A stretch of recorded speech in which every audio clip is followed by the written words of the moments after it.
So initially I wanted to do a piece on Batman, but something happened a week ago that made me go, you know what, Storm is probably a good fit because I'm feeling it. What had happened was I went down to the comic book store to pick up some new issues and just see some old friends. Once there, one of my buddies tells me there's a controversy surrounding the new X-Men book. The new X-Men book is called X-Men Gold, which is initially just a rearranging of the X-Men teams.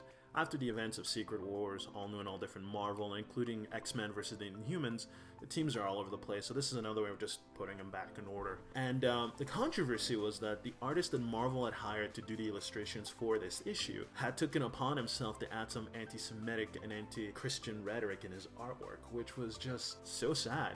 And of all the books to do it in, the X-Men to me have always been this book of inclusion. If you felt growing up that you just didn't fit in the world that was around you because of either your height, your weight, your race, your sex, or whatever it was, the X-Men was always that book that made you go, no, you're not crazy, there's nothing wrong with you, you're just different and you should accept your differences. And that resonated, especially for me. It was just an awesome book. So when I heard about this, it really bummed me out. To Marvel's credit, they did fire that guy, which was great. I mean, that type of rhetoric doesn't belong in an X-Men book. I'm sorry, it just doesn't. But in any event, let's get on to why we're actually here, and it's to do some great art. And we are going to focus on Storm. Now, I learned about Storm not through the comic book, but through the X-Men animated series of the 90s. This was an amazing show, and it was my gateway into the X-Men universe. And I think it was also for a lot of kids who grew up in the 90s. I mean, just listen to this thing.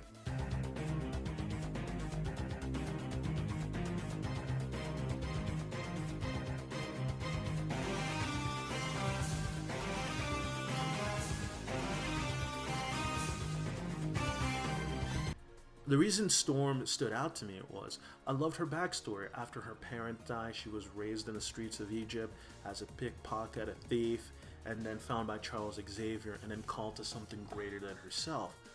Also, she has an insane power set. Her abilities go from manipulating the weather on our planet to cosmic storms, solar winds, and outer space. She can even control the electromagnetic spectrum. That's pretty amazing. Okay, so we are going to build from a thumbnail sketch up to a full rendered image. Thumbnails are basic gesture drawings that you do to flesh out an idea or composition. You're not committed to any one of them, so do as many as you want and then pick the one that you think looks good and then build from that, which is what we're going to do. And with that said, let's get started.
We've got our Storm. She looks amazing, powerful, intense, very fitting of the character. If you like this video, please feel free to subscribe. I'll be doing more of these as time goes on, and I'll see you guys next time.